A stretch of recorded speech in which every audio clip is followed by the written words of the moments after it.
दोस्तों, एक लड़की की शादी होती है और शादी हो जाने के बाद वो जब अपने ससुराल आती है, अपने कमरे में बैठी रहती है, तो जो उसका पति था, वो जब अपने कमरे में जाता है, तो दुल्हन का घूंघट उठाकर देखता है, तो उसकी दुल्हन बहुत खूबसूरत होती है। तो वो अपनी दुल्हन की तारीफ करने लगता है और कहता है कि वाकई तुम बहुत खूबसूरत हो, मैं बड़ा किस्मत वाला हूँ जो मैं तुमसे शादी किया। लड़की कहती है कि बेशक तुम मुझे शादी करके लेके आए हो, तुम्हारा हक है मुझ पर, तुम जो चाहो रात भर करो, लेकिन सवेरे मेरी लाश को मेरे मायके वालों को भेज देना।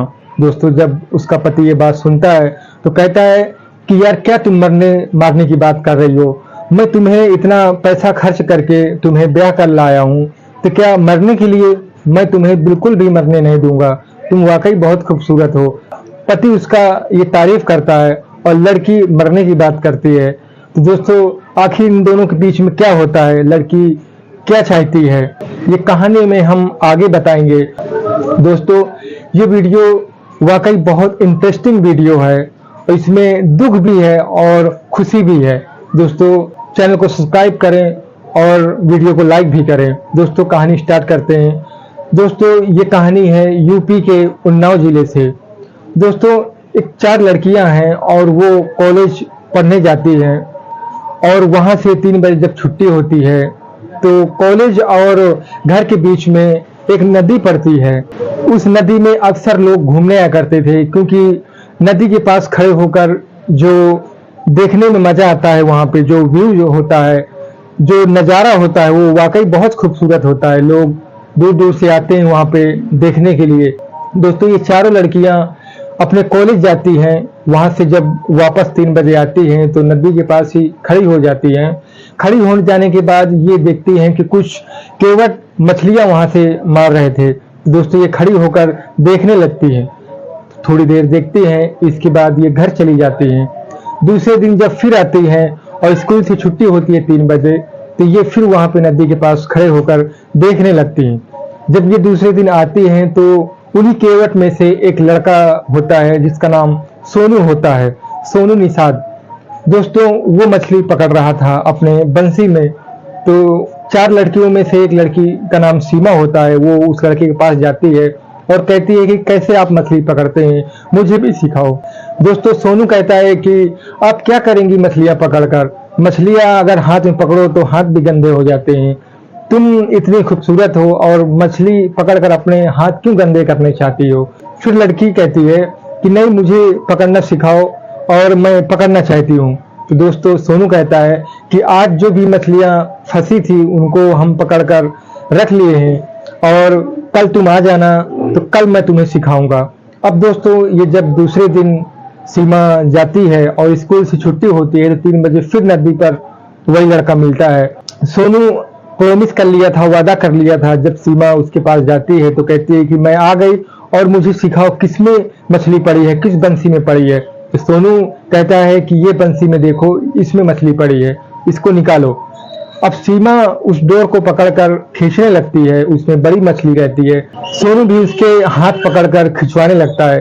तो दोस्तों, जब एक दूसरे के हाथ में हाथ देते हैं और सोनू के हाथ में सीमा का हाथ जाता है तो एकदम सॉफ्ट मुलायम हाथ होते हैं। सोनू उसके हाथ पकड़कर खींचता है और बताता है कि ऐसे मछली पकड़ी जाती है। दोस्तों, इसके बाद जब मछली बाहर आती है तो सीमा देखकर बहुत खुश होती है और कहती है कि मैं कल फिर आऊंगी और कल भी पकड़ूंगी। सोनू कहता है कि ठीक है, तुम कल आ जाना। अब दोस्तों, सोनू भी अपने घर चला जाता है। रात में सोनू वही हाथ के बारे में सोचने लगता है कि यार, सीमा के कितने प्यारे हाथ हैं, कितने खूबसूरत हाथ हैं, कितने सॉफ्ट हाथ थे उसके। दोस्तों, दूसरे दिन वो सवेरे ही आ जाता है। जब ये लड़की चारों आती हैं तो देखती है कि सोनू तो सवेरे से ही मछली पकड़ने आ गया है। तो वो उससे पूछती हैं कि आज तुम इतनी जल्दी क्यों आ गए? सोनू कहता है कि मेरा मछली पकड़ने का काम है और इसलिए मैं आ गया हूँ। तो सीमा कहती है कि अच्छा, तुम जाना नहीं, हम 3 बजे आएंगे तो हम मछली पकड़ेंगे। सोनू उनसे वादा कर लेता है। जब 3 बजे सीमा आती है तो फिर उसके पुल के नीचे जाती है और सोनू मछली पकड़ना सिखाने लगता है। कुछ 4-5 डोरों में मछली पड़ी रहती हैं। तो सीमा कहता है कि इन सब डोरों में मछलियां पड़ी हैं, इनको खींचो बाहर। सोनू फिर उसके बाजू में खड़ा होता है और उसके हाथ पकड़कर खिंचाने लगता है। फिर दोस्तों जो सीमा के बाल थे वो टच होते हैं सोनू के बदन पे, तो सोनू को बालों की खुशबू इतनी अच्छी लगती है कि वो प्यार करने लगता है सीमा से।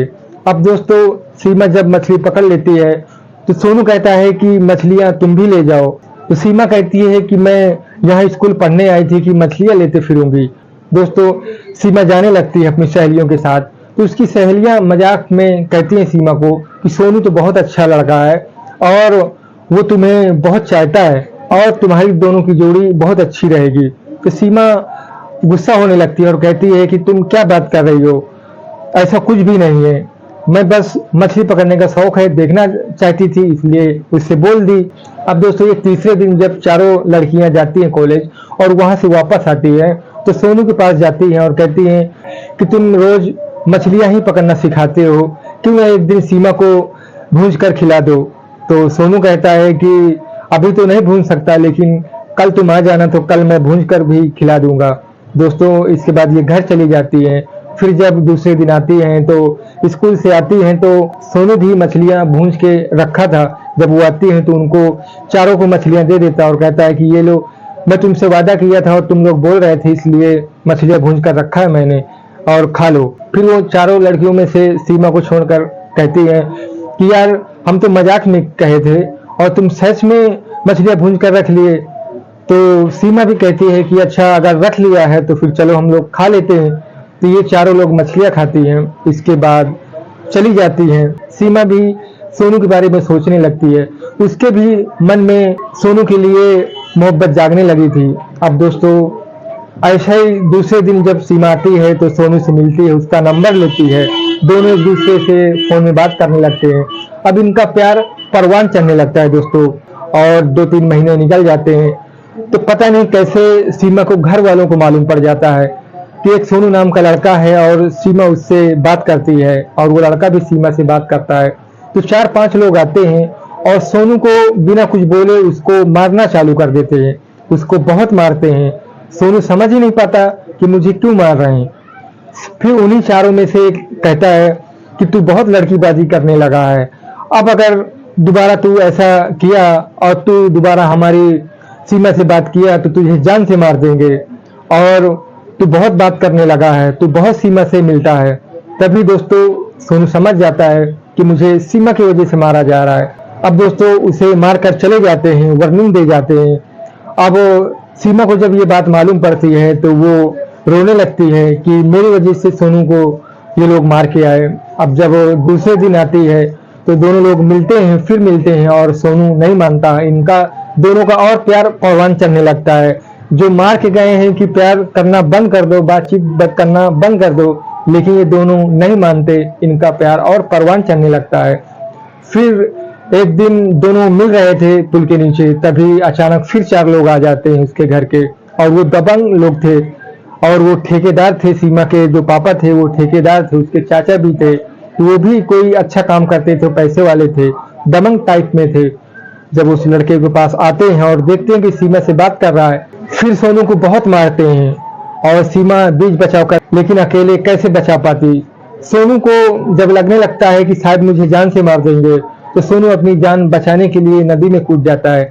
अब दोस्तों सीमा को अपने साथ ले जाते हैं घर।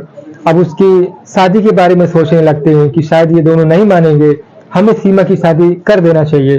तो दोस्तों उसके लिए रिश्ता देखने लगते हैं। अब इनके गांव से करीब 25 किलोमीटर एक गांव पड़ता है। उस गांव में एक पंकज नाम का लड़का था, उससे दोनों का रिश्ता पक्का हो जाता है और सोनू को एक फर्जी मुकदमे में जेल भेज देते हैं। अब दोस्तों जब पंकज से शादी सीमा की तय हो जाती है और शादी के दिन ही पंकज जब छूटता है, पता करता है, तो वो पता करते करते उस पंकज के घर पहुंच जाता है और पंकज को सारी बात बताता है। तो पंकज कहता है कि यार आज मेरी शादी है और तू क्या मेरा मूड खराब कर रहा है। हालांकि पंकज और सोनू ये दोनों दोस्त रहते हैं। जब सोनू लखनऊ में पढ़ रहा होता है तभी ये दोनों की दोस्ती थी और सोनू और पंकज एक दूसरे को जानते थे। पंकज कहता है कि अच्छा एक गेम खेलते हैं, मैं शादी तो सीमा से कर लेता हूँ, लेकिन जब मैं सीमा को लेके आऊंगा और सीमा अगर तुम्हारे बारे में कुछ कहती है, मुझसे कुछ बताती है, और मुझे वो एक्सेप्ट नहीं करती, तो तुम यहीं रहना। सीमा की और पंकज की शादी हो जाती है। सीमा घर जाती है पंकज के, अपने कमरे में दुल्हन बनी बैठी रहती है, और पंकज जब रात में जाता है उसका घूंघट उठाता है तो उसकी तारीफ करने लगता है। वो वाकई बहुत खूबसूरत लड़की थी, और पंकज उसकी तारीफ में कहता है कि वाह यार, तुम वाकई बहुत खूबसूरत हो, मैं बड़ा किस्मत वाला हूँ जो तुम्हारी शादी मेरे साथ हुई। तो सीमा कहती है कि बेशक तुम मुझे ब्याह कर लेके आए हो, तुम कुछ भी कर सकते हो मेरे साथ, लेकिन कल सवेरे मेरी लाश मेरे मैके वालों को भेज देना। पंकज जब ये बात सुनता है तो कहता है कि यार मैं तुम्हारी तारीफ कर रहा हूँ और तुम क्या ये मरने मारने की बात कर रही हो। पंकज कहता है कि मैं इतना पैसा खर्च किया हूँ, किस लिए? मेरे घर में कुछ भी कमी नहीं है, मेरे पास बहुत पैसा है, तुम जिंदगी भर ऐश से रह सकती हो। सीमा कहती है कि तुम कुछ भी करो, लेकिन सवेरे मेरी लाश मेरे घर वालों को भेज देना।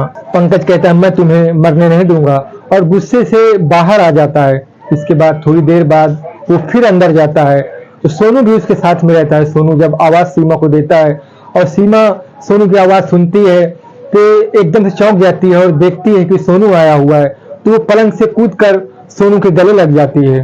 और इसके बाद जो घर वाले होते हैं वो भी तालियां बजाने लगते हैं। और दोस्तों, सीमा कुछ समझ पाती, उसको समझ ही नहीं आ रहा था कि मेरे साथ क्या हो रहा है। जब पंकज से पूछती है कि सोनू तुम्हें कहाँ मिला, तो पंकज कहता है कि ये मेरा जिगरी दोस्त है और मैं इसको जानता हूँ क्योंकि ये भी लखनऊ में पढ़ता था और मैं भी वहाँ पढ़ता था। जब ये शादी के दिन मेरे पास आया और मुझसे तुम्हारी सारी जानकारी दी, मैं एक सीमा नाम की लड़की से प्यार करता हूँ, वो भी मुझसे बहुत प्यार करती है। उसके चक्कर में मैं 2-3 बार मार भी खाया और अपनी जान बचाने के लिए मैं एक बार नदी में भी कूद गया था। ये मुझे एक लेटर भी दिया था जिसको तुम लिख कर आई थी और अपनी फ्रेंड को देकर आई थी कि सोनू जब आए तो इसको दे देना कि मेरी शादी हो रही है और मैं जहाँ शादी मेरी हो रही है मैं सिर्फ रात भर की मेहमान हूँ और सवेरे मेरी लाश मिलेगी। ये सारी बात पंकज सीमा से बताता है सोनू की, और सोनू भी हाँ करता है और कहता है कि हाँ मैं तुम्हारे लिए इसके पास आया था। फिर दोस्तों, पंकज के घर वाले जो उनके पिताजी थे वो सोनू की और सीमा की दोनों की शादी करवा देते हैं और कहते हैं कि तुम्हारे बीच में अगर कोई आएगा तो मुझसे बुरा कोई नहीं होगा। दोस्तों, ये दोनों की शादी हो जाती है। पंकज कहता है कि अबे कमीने, शादी मैंने किया और मेरी दुल्हन को तू ले जा रहा है। दोस्तों, ये कहानी आपको कैसी लगी? अगर अच्छी लगी हो तो हमारे चैनल को भी सब्सक्राइब करें, वीडियो को लाइक करें